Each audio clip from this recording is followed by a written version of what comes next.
Lo tenemos por teléfono a Pablo Gutierri. ¿Cómo andas, Pablito? Buen día. ¿Cómo andás, Barra? ¿Cómo andan todos? ¿Bien? Hola, Pablo. Acá tenemos a Manuela, a Marcelo, Hola, y al Dipi. negro que está por ahí, ahora viene. Sí, lo sé. Buen día para todos. El lujo es para mí, ¿eh? Ay, qué grande, qué Dipi. Este tipo bien educado, me gusta porque es bien educado. ¿De qué querías hablar hoy, Dipi? Me parece que está pasando de largo la pelea de Milei con Clarín, Qué bajo la hojarasca de, digamos, lo desaforado que estuvo Santiago Caputo el sábado de la noche en el Congreso, ¿no? O sea, el papelón que hizo Santiago Caputo tapa lo que viene sucediendo con el poder económico en Argentina y con el ejercicio de poder político que todavía tiene Milei. Ajá. Si uno se remite nada más que a Twitter, va a encontrar que efectivamente Milei expresó su bronca, bancó a Caputo y atribuyó justamente la locura en la que entró Caputo gritándole a Manes a una especie de lucubración revanchista del grupo Clarín, porque él, según dijo, está decidido a impedir la adquisición por parte del grupo Clarín de los activos de Telefónica España, ¿no? ¿Mezcló a Manes con Clarín? Sí, así es. Si vos te fijás en el Twitter, en el usuario de Twitter de Javier Milei, vas a encontrar que uno de los tweets que hizo ayer dice Clarín, la gran estafa argentina, y ahí se despacha con todo contra el grupo Clarín, y lo que hace es volver sobre la adquisición que Mañeto realizó la semana pasada sobre Telefónica, ¿sí? ¿Qué es lo que pasa? Porque también hay que aclarar algunas cosas que tal vez por apresuramiento, cierta militancia o un periodismo más afín al kirchnerismo también, digamos, cayó en un error, ¿no? A ver. Muchos se apresuraron a suponer que Clarín efectivamente, como siempre fue el pulpo monopólico u oligopólico de Argentina en términos mediáticos y también con gran incidencia política, había que condenarlo en sí mismo y ya, y eso suponía una especie de exhibición de responsabilidad sobre la figura de Milei, ¿no? O sea, el malo más malo era Clarín, el malo menos malo era el presidente. Sí. ¿Sí?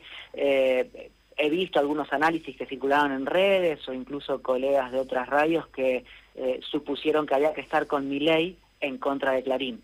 ¿Sí? Pese a que no se ocultaba que uno estaba en contra de la política de Milei, ¿no? Pero muchos, me parece, confundieron en esta pelea Milei versus Clarín como si tuvieran que estar de un lado de alguno de los dos para posicionarse bien en la opinión pública o frente al análisis, simplemente con honestidad, no digo que haya habido está bien, sí, mala fe, para nada. Hicieron esa cuenta, bueno, hay que estar del lado de Milei porque Clarín es el más malo. Sí, y ahí lo que se pierde de vista es que Milei no está en contra del monopolio, o no está en contra de Clarín per se. En realidad, Milei venía trabajando para que otros grupos empresarios adquirieran Telefónica. Claro. Y esa operación se frustró porque los asesores que tiene a su alrededor para facilitar esa clase de intervenciones sobre el mercado no son muy astutos, que digamos. Le pasó... Mañeto. Sí. Le pasó parecido que como con la hidrovía, digamos. Bueno, es un gran ejemplo ese, sí. Le pasó con otros actores, con otros intereses en juego, le pasó parecido. ¿Por qué? Porque uno de los actores que se quería quedar con Telefónica era nada menos que Carlos Slim, que fue este magnate mexicano, uno de los financistas de la campaña de Milei en 2023. Claro. Y Slim hizo trascender a través de sus allegados a la Argentina que a último momento no estaba decidido a jugar porque no tenía garantías de que las leyes regulatorias argentinas le permitieran acceder a esa adquisición. O sea, es como si Slim hubiese advertido falta de seguridad jurídica a último momento y dijo, che, pará, yo en esta pileta no me tiro. Ajá. Entonces, a Milei se le cayó Slim, pese a que intentó meterlo, y luego intentó jugar con otros actores, con la familia Wertheim. Sí. Eso también es problemático, más allá de que el canciller Gerardo Wertheim, que pertenece por supuesto a la familia que se apellida de la misma manera, está peleado y en litigio con su otra parte de la familia, que era la que iba a intervenir en este juego de la adquisición de Telefónica. Ah, no era Pero él. Milei, no era él. Ajá. Esto hay que aclararlo, parece, porque la primera cuenta que yo saqué, también a riesgo de equivocarme, es, le estaba por dar el negocio a un funcionario de su gobierno, al ministro de Relaciones Exteriores. Claro. Pero me aclararon rápidamente que no tenía nada que ver, que está peleado a muerte con el sector de su familia que estaba dispuesto a intervenir en la jugada. Sí. Pero lo que pasa es que, bueno, había lazos de sangre y mi tentación periodística era entrar por ahí. Sin embargo, tampoco prosperó esa jugada, entre otras cosas porque Mañeto puso la plata contante y sonante arriba de la mesa. O sea, se adelantó Mañeto a las negociaciones que había porque agarró y puso la guita. Tal cual. Ajá. O sea, Mañeto primerió la jugada lerda, perezosa y torpe de los allegados a Milei. Ahora, Dipi, una pregunta. ¿Por qué no jugó con Mañeto, que es tan fácil? Bueno, no y tan es recomendable. Tan fácil, que es verdad. De hecho, una de las conclusiones que podemos spoilear de esta conversación, o que yo quería proponerles a ustedes que pensemos juntos, era esta historia de que Milei está jugando a lo Hitler, de enfrentar a los aliados por el este e invadir Rusia hacia... Perdón, enfrentar a los aliados del oeste y tratar de invadir Rusia hacia el este, ¿no? O sea, está tratando de enfrentar dos monstruos a la vez, a Clarín y al peronismo. Ok. Y le va a pasar igual que a Hitler o a Napoleón, digamos, no se puede enfrentar dos bestias a la vez. En Argentina, pelearse con Clarín y el peronismo al mismo tiempo no es lo recomendable. Ok. Pero más allá de esto, que es algo figurativo... Pero escúchame, perdón, sigo con esto, porque porque el tema es apasionante. ¿Qué problema por qué va a pelearse con Clarín si Clarín lo viene cuidando hasta acá, lo trajo a UPA? Sí, es cierto que Clarín trata de hacer cierto equilibrio porque tiene negocios que le interesaban, por ejemplo el 5G, ¿no? Se habló mucho desde 2023 para acá respecto de ese negocio. En esa jugada también estaba Carlos Slim y había otras empresas. Los digamos, empresarios a los que apuesta Milei suelen ser los del extranjero. Elon Musk, los fondos de inversión, nunca los empresarios nacionales, ¿no? Y fíjate que Milei les tiró el sábado a la noche durante su discurso de apertura de sesiones ordinarias con la ley de bienes culturales, que fue esa ley que negoció Mañeto con Eduardo Duhalde después de la devaluación 4-1 tras la salida de la convertibilidad. Que terminó ayudando a Clarín a licuar sus pasivos en dólares. Clarín tenía una deuda en dólares de más de 3.000 millones de dólares, si mal no recuerdo, y con la devaluación brutal de aquellos días, estaba al borde de la quiebra y por ende quedaba a tiro de la adquisición violenta de algunos de sus accionistas extranjeros, entre otros Goldman Sachs, por ejemplo. Entonces Clarín lo vio, hizo lobby en el gobierno provisional de Eduardo Duhalde para que se sacara una ley que protegiera las industrias culturales argentinas de esa adquisición salvaje por parte de accionistas extranjeros o capitalistas extranjeros. Y esa ley efectivamente se sancionó y fue la que le facilitó al kirchnerismo en sus albores una especie de tax mediática para no atacar al gobierno entrante que venía con la venia de Duhalde, ¿no? Claro. Y Milei lo saca a relucir de nuevo como una especie de revancha rencorosa el sábado a la noche, porque hay algunos columnistas del grupo Clarín a los que Milei aborrece, detesta profundamente. Uno de ellos es Marcelo Bonelli. Sí. Ya pidió efectivamente el presidente que lo corran a Marcelo Bonelli, que lo rajen a Marcelo Bonelli. Ajá. Y el Grupo Clarín no solo no lo rajó, sino que ahora le dio la primera mañana de Rayo Mitre. Claro.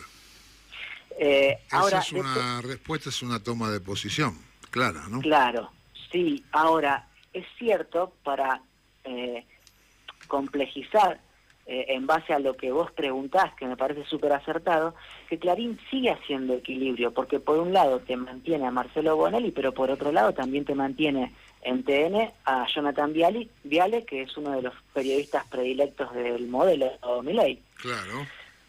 O sea que juega en dos direcciones al mismo tiempo, o trata de contener la furia del gobierno al mismo tiempo que hace su propio juego, que es lo que históricamente hace Clarín, pega para negociar, bandorismo mediático. Es que ahí, Dipi, hay que, no sé si aclarar, pero sí, nosotros nos quedamos mucho con Johnny Viale y, ¿no? Con la escena con Johnny Viale, pero esa escena es una escena entre Clarín y Milei, ¿no? Porque parece que fue que se lo hubiera separado, se le cayó a Johnny Viale haciendo la chanchada, pero eso fue el Grupo Clarín.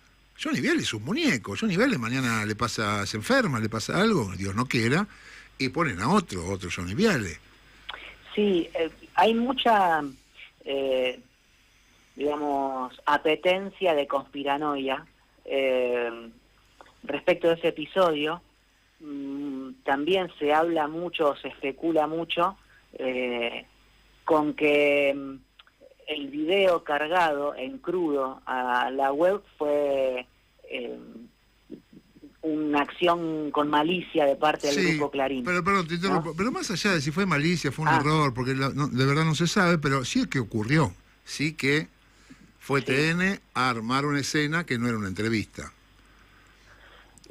Sí, y ahora... eso lo hace Clarín, no es que Johnny Viale hace eso, porque si Clarín le hubiera dicho Johnny, andá a hacerle una entrevista como la gente al presidente, y después se dan cuenta de que Johnny hizo la chanchada que hizo, lo hubieran echado a Johnny, hubieran hecho una aclaración, ¿no? Sin embargo, no. Lo que pasa es que es más complejo, porque justamente lo que tiene Jonathan Viale y otros periodistas del grupo dentro de TN es la libertad de pautar las notas con esos actores sin injerencia de los jerárquicos del grupo. De hecho, todo es mucho más improvisado de lo que parece en los grupos mediáticos. Por eso digo, hay muchas ganas de creer en versiones conspiranoicas de la cosa, y en realidad hay más torpeza de la que estamos dispuestos a asumir. Y para mí también fue una tentación esa misma noche suponer que fue una acción deliberada del Grupo Clarín contra el gobierno. De lo que pasa es que después averigué, hablando con productores en los que tengo confianza porque han trabajado conmigo, y dicen que no fue así, que fue un error humano, fue una cagada de dos productores. Está bien, pero colaborar con Milei no fue ningún error. Por eso digo que Milei pide correr del medio a Bonelli y Clarín no lo hace. Ajá. Pero al mismo tiempo Clarín sostiene a Jonathan Viale. Claro. Es decir, juega a dos puntas. Sí. ¿Por qué? Porque todavía especula con el beneficio. A ver, lo que siempre se dijo del Grupo Clarín es que te acompaña los primeros 2 años cuando sos gobierno, y los segundos 2 años de tu mandato te pega para sacarte todo lo que puede porque ya te vas. Sí. ¿Sí? Bueno, evidentemente con Milei empezó a pegar antes Clarín, tal vez porque ve que Milei se deliró el capital político en mucho menos tiempo que otros gobernantes, claro, inclusive que Mauricio Macri. Pero lo cierto es que Clarín no deja de hacer ese equilibrio calculado, me parece que muy estudiado, entre criticarlo por un lado y por otro lado complacerlo con algunas presencias o incluso con algunas coberturas, porque es cierto que Clarín no adopta un perfil deliberadamente opositor. Ahora, donde más daño hace el Grupo Clarín a Milei es en las coberturas de información general. Ajá. En aquellas notas que tienen que ver con cuánto perdieron de poder adquisitivo los jubilados, que las hay en Clarín. Lo que pasa es que en general, en las conversaciones periodísticas que mantenemos nosotros, no nos detenemos ahí porque nos apasiona observar la lucha política, la rosca, contar para dónde va uno y para dónde va otro, pero si vos te metés a estudiar cómo cubren en Información General o en la sección Economía, en Clarín y en La Nación, vas a encontrar notas donde hay muchas críticas al gobierno, también muchas notas adulatorias, no digo que no, porque juegan a ese equilibrio. Ahora, te cuento otra complementaria que no le pasó a Clarín, pero sí a La Nación. Ajá. Hace muy pocos días, un periodista de televisión muy afamado y muy mileísta, muy chupamedias del gobierno, llevó a un gerente de La Nación a reunirse con Milei. Ajá. Y en esa conversación lo primero que hizo el presidente fue extenderle una lista con 30 nombres de periodistas de La Nación, a los que tenía que echar. Ajá. Ese gerente de La Nación salió pálido de la reunión, según cuentan. Sí. ¿Qué significa todo esto? Por un lado, que los gerentes de los grupos mediáticos más importantes del país o hacen equilibrio o todavía le temen al presidente. Como si no le hubieran tomado el pulso, como si creyeran que tiene más poder que el que efectivamente tiene. Y por otro lado, también se resguardan en las palancas de su propio grupo mediático, que es, en definitiva, también un poder económico o un grupo político con capacidad de incidencia económica, para resistir, ¿sí? Yo lo que observo es eso, una especie de actitud ambivalente en Clarín y en La Nación. Arrancamos hablando de Clarín, pero también podemos meter en la misma bolsa La Nación, para ver cómo se sostiene frente a un gobierno que está demoliendo todo y que también apunta contra el periodismo, ¿no?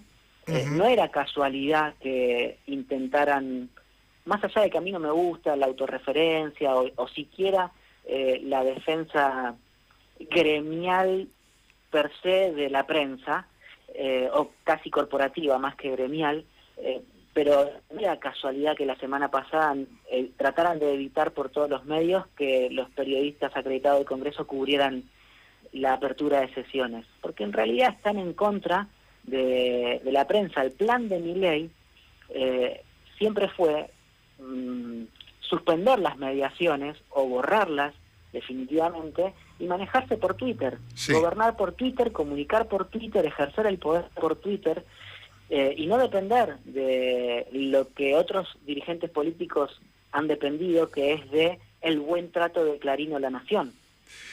Ahora, Dipi, la relación, esto que contabas bien de Clarín, La Nación también tiene títulos en contra y tienen notas que lo critican mucho a Milei. Bueno, no importa.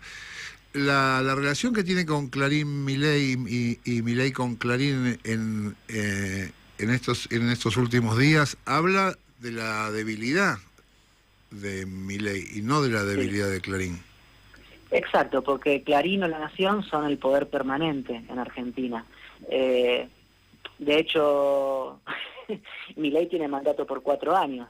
El grupo Clarín está basado en la propiedad de sus acciones, de sus activos, de sus bienes.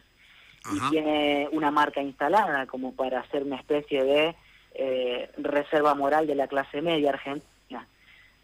O sea, ese es un capital simbólico enorme sobre el cual, digamos, tiene desventaja Milei simplemente por la temporalidad institucional de su poder. Uh-huh. Y lo de Telefónica fue una pulseada que ganó Clarín, que se la ganó a Milei, se la ganó a Slim, se la ganó a Berten, se la ganó a, vaya a saber a quiénes más estaban atrás. Sí, hay algunos que se la dan por ganada, el gobierno todavía no quiere reconocérsela. Al frente de ENACOM se encuentra un hombre de Santiago Caputo. Y acá, de nuevo, nos metemos en la rosca. ¿Por qué? Porque Caputo, que es el vértice del Triángulo de Hierro, que está sufriendo turbulencias en la cima del poder en Argentina, poder institucional, poder político en Argentina, tiene un hombre en cada ministerio, uh-huh. Tiene uno suyo en cada rincón del Estado. Entonces a Milei y a Karina Milei les resultará muy, muy complicado sacarse de encima a Caputo, pese a que lo están raleando. y por lo que pude ver, conversaciones con diputados libertarios y dirigentes allegados, tanto a Caputo como a Karina Milei, lo que sucedió este fin de semana fue premeditado por parte de Caputo y era una especie de búsqueda de protagonismo, en tanto y en cuanto Karina Milei lo desautorizó sistemáticamente en los últimos días. Yo diría, me animo a decir, que desde la entrevista a Jonathan Viale para acá, digamos, Caputo atraviesa una especie de pantano desde que intervino en esa entrevista. Karina Milei lo empezó a, digamos, mirar mal desde ese momento. Si bien ya tenían o habían tenido alguna que otra refriega antes, se agudizó esta desconfianza desde ese momento, y una de las cosas fundamentales que ocurrieron la semana pasada era que Santiago Caputo era de la idea de que Milei anunciara el sábado en el Congreso el lanzamiento de un plebiscito revocatorio de mandato no vinculante. Esto significa preguntarle a la población si quiere que siga el gobierno o no. Exactamente. Ok. Tenía que haber... Pero no vinculante, una opinión. Una opinión, sí, porque según el artículo 40 de la Constitución, hay habilitados dos tipos de plebiscito, uno vinculante y uno no vinculante. El no vinculante es cuando surge de un decreto del Poder Ejecutivo. Entonces Milei, según esta idea que se discutió en su entorno y que algunos facturan o atribuyen a Caputo, Milei debería, según esta loca idea de matar o morir, someter a consideración del pueblo argentino en una elección no obligatoria si sigue o no sigue al frente del Poder Ejecutivo. La búsqueda o la intención de Caputo en ese caso hubiera sido que hubiese surgido una andanada de votos a favor de Milei que deslegitimara cualquier resistencia opositora de acá en adelante. Claro. El tema es que Karina descartó esa jugada porque era demasiado arriesgada, porque aunque no fuera vinculante también podés perder la elección. Y si te quedás sale como mal, Pato Rengo. si te sale mal es una cagada. Ahora, Tremenda. si seguimos un poco con lo de Caputo, porque Caputo está en un lugar raro en este momento, o sea, la tiene a Karina en contra, lo tiene a Macri en contra desde hace rato, y ahora se le suma Clarín, porque Clarín con lo de Manes lo está haciendo, lo está castigando mucho a Caputo. Y el peronismo, no así la Nación. Bueno. Y el peronismo, no es... El peronismo también. Yo entiendo que vos te hayas fijado en Macri y en Clarín, y está correcto. Pero la novedad de los últimos días es que Milei, con el ataque furibundo a Kicillof por Twitter a las 7:02 de la mañana del viernes pasado, lo que hizo fue unificar al peronismo como Axel y Cristina no habían podido. O precisamente lo unificaron pese a que Axel y Cristina, por sus diferencias, no lo estaban haciendo, no lo querían hacer tal vez. ¿Por qué? Porque los gobernadores peronistas identificados con Unión por la Patria salieron al toque, todos los actores del peronismo, tanto Máximo Kirchner como Cristina Kirchner, también se pronunciaron en contra de el desaforado pedido de intervención de Milei, que era una catarata de humo. Yo te hablaba de Caputo. Claro, pero Caputo fue el de la idea. Está bien, la idea de la intervención en la provincia fue un truco de Caputo. Los trolls de Caputo, el jueves a la noche, arrancaron con la idea de intervenir la provincia de Buenos Aires. Y Milei reproduce eso el viernes a las 7:02 de la mañana. Está bien. Entonces, Caputo viene metiendo la gamba una tras otra, ¿viste? Claro. Entonces hay enojo entre los libertarios y dicen, che, este estratega al final la pifia todo el tiempo, saquémonoslo de encima. Y vos decías esto de que Macri y Clarín terminan enfrentados a Milei por Caputo. Yo lo que digo que en alguna manera, si Milei lo que se quiere sacar a Caputo encima y Karina también, Clarín los está ayudando. No es mala la interpretación que estás haciendo, porque ¿qué pasa si Milei corre a Caputo del medio? Porque ahí podés poner a uno, no quiero ni pensarlo porque es malo para nosotros, pero podés poner a algún macrista o a alguien más más yo astuto. te diría que no haría falta tampoco que pongas a un macrista en lugar de Caputo. Caputo es simplemente un consultor externo, Ujú. sin nombramiento en el organigrama de gobierno. Sí, Entonces, si Milei eventualmente decidiera rajar a Caputo, ahí está tu acierto en la interpretación. Si Milei eventualmente decidiera rajar a Caputo, acercaría posiciones con Mauricio Macri, facilitaría un eventual acuerdo con Mauricio Macri. claro, claro. Algo que de todas formas hay que aclarar, hoy por hoy parece lejano. No parece que Milei se vaya a sacar de encima a Caputo así nomás, y no parece que Macri esté dispuesto a arreglar con Milei, ¿sí? Sí. Por ejemplo, una muestra de que Macri no está dispuesto a arreglar con Milei es que siguen trascendiendo posturas políticas de Mauricio Macri que dicen que va por la suya, que van a ir solos como PRO en el próximo turno electoral, Ajá. desafiados en Ciudad de Buenos Aires por el mileísmo, por Karina Milei, por Manuel Adorni y compañía, y al mismo tiempo ahora le salió un nuevo grano de pus a Mauricio Macri en la Ciudad de Buenos Aires, y es Horacio Rodríguez Larreta, que por supuesto en contra de Milei, pero también en contra de Jorge Macri, a quien según me dicen lo odia visceralmente. Ajá.